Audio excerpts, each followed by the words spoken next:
Nick, can you just introduce yourself, what you play, where you play, just a little brief background?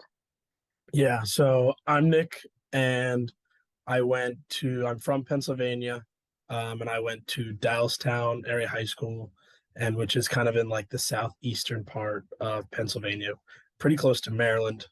And then out of high school, I pretty much only played baseball. In high school, I played like 1 year of golf, but mostly just baseball. I got recruited my sophomore summer, so my sophomore year going into my junior year to play baseball at Coastal Carolina. I spent 4 years there, and it was an awesome 4 years. Um, Went to two regionals, made playoffs every year in our Great, conference, and then this past year I grad transferred to UVA, University of Virginia. great, great. So back to high school, what was there a moment that you're like, yes, I want to play in college? Yeah, I think it was before high school where I kind of wanted to play in college. I'd always played travel ball since I was like 8. I was very young. Mhm. I always liked playing baseball.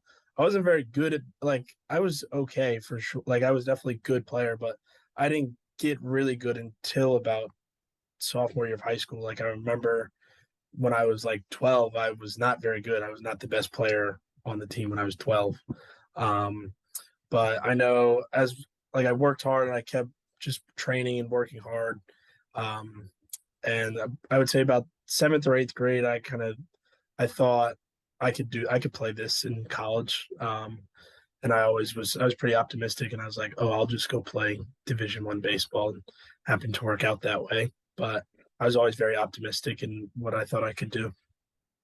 So do you remember, like, how old were you when you're like, I can play, I could do this, I could play in college?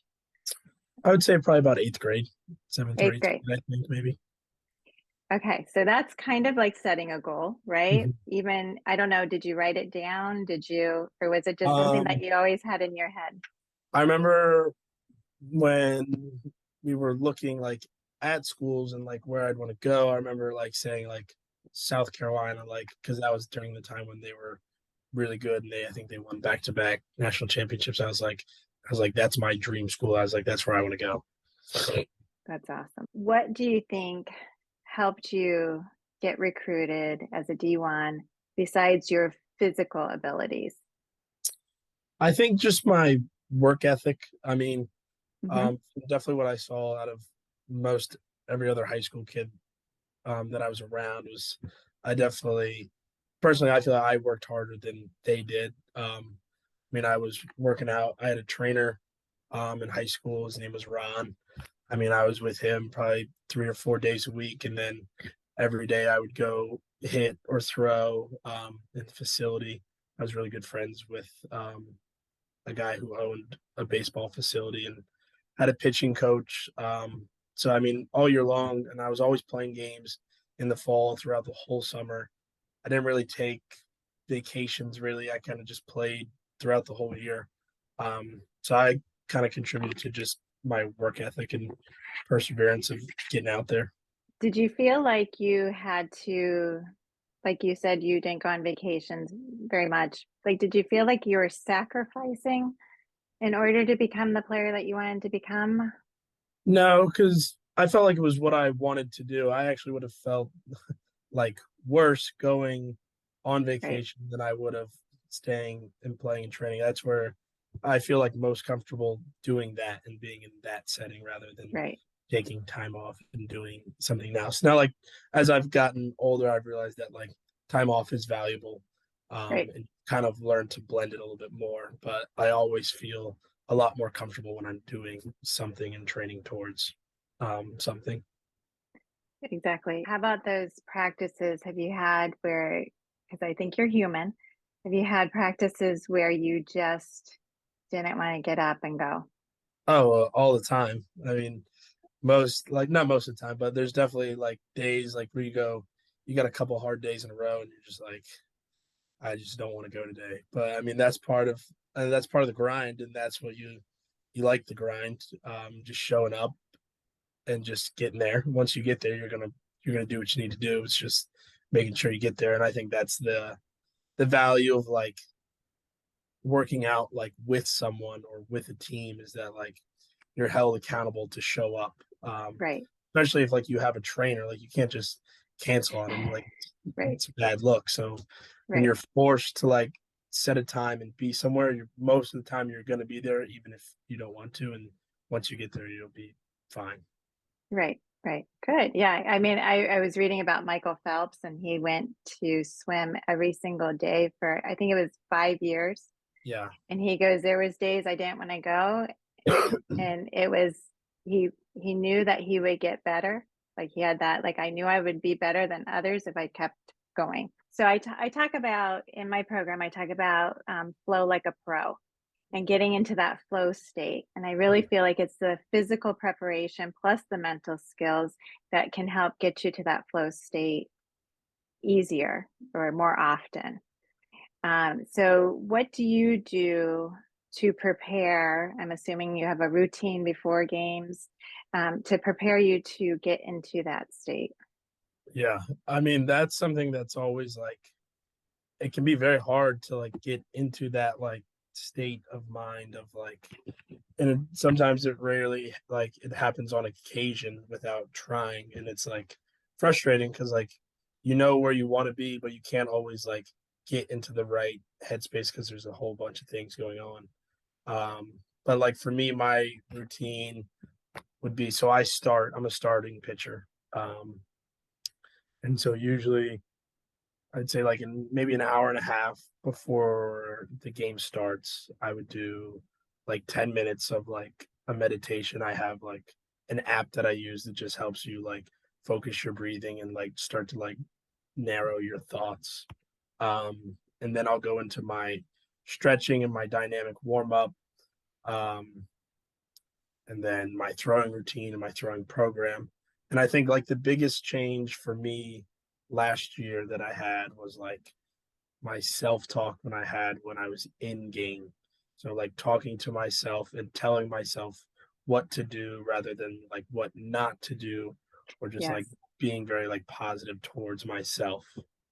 Or that's even awesome. too like even if like you don't believe it, because there's times where like you're out there and you're not playing well, you're not doing anything, like I started to just say, like, I would kind of say the same things over and over again, um, whether, like, no matter how it's going, because, like, you can't really think one thing and say something else. So I would, like, say Right. these things out loud, and it's the only option you have to, like, is think whatever you're saying.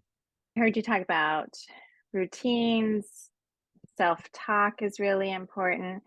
How about mental rehearsal? Do you do any of the night before thinking about different plays, thinking about, and maybe you don't call it mental rehearsal, but Yeah, I think if we do it more, we just call it, like, visualization, kind of, I think. hmm hmm But actually, I mean, this actually could have been part of, like, the routines too, but a little bit yeah, of, like, so, um, like Thursday or maybe like Wednesday, if I'm throwing whatever my bullpen is before the game, like the last three or four, like we'll simulate three or four hitters that will face in the next game. So you got it. like face them once before you go out there. So we'll have like the scouting report, we'll call pitches, we'll do the scouting report, we'll pitch them exactly like we'll pitch them in the game, but in practice before it goes out. So it kind of gives you like a chance to execute something for the first time before it's actually in the game. Let's say you have an off game, right? It happens, or maybe you start off and you're not where you want to be. How do you go back to that focus? How do you, is this part of the self-talk? Like, do you go back to the self-talk in your head, or what do you do to regain that focus? Like in the like regaining in the middle of the game. Yeah. Yeah. Um, like it can be hard because you get frustrated when things hmm aren't going well. Um, and I actually learned this from our pitching coach last year. he was big on like just readjusting your goals. So like we would always go in, and so like every game, my goal was like 7 innings, 2 runs or less, and like 8 strikeouts. Hmm. And so like, and sometimes you have to adjust those goals as you go. And so maybe it's just like get through 5 innings and keep it at 5 runs. Like you can still adjust like your goals mid game to make it so you can strive for something. Because like if you lose like the big goal that you first set, it's easy to just be like, man, I don't know, nothing's going well. But he was always talking about you can readjust your goals mid game and then focus on that, or even just focusing on keeping it where it is or keeping your team in the game for as long as you can. Yeah. Oh, I love it. Now, what are some of your non-negotiables? And what I mean by that is like your commitment. I don't know. I think it's like I try to be pretty consistent in just like everything. Like I try to eat pretty good. I try to sleep pretty good. But like through the course of the season, like it's hard to always like follow that just because of like traveling and all that. Right. So like that can be difficult. Like an example for me, like my non-negotiable, I have to do my morning routine.